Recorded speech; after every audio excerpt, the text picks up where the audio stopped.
颱风风台的暴风圈下晡甲台南、以南、台东地区打掉的，这暴风圈继续伫咧缩小，可能暗时4点外，中心就会对屏东来登陆。气象署也提醒台南、高雄、屏东，抑个台东地区，暗时就要减防9级的强阵风。受到风台影响呢，国内线这个航班今仔日取消240座，代替的这个台东东部干线，花莲到台东的对号车是停驶。啊，若讲到高铁，今仔日规工拢是自由坐，明仔载就会恢复正常啊。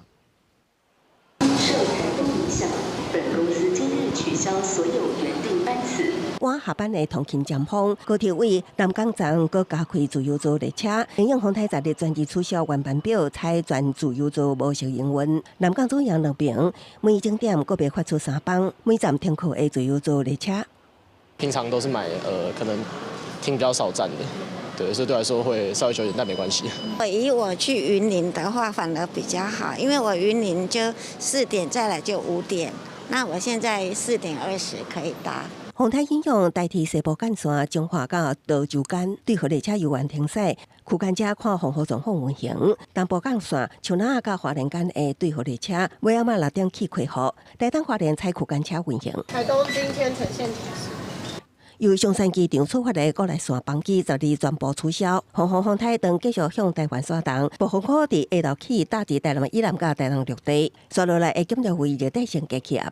今天晚上到深夜会逐渐从台东到屏东一带逐渐出海，而在它的环流带来的东南风也会持续对花莲跟台东带来一些间歇性的雨势。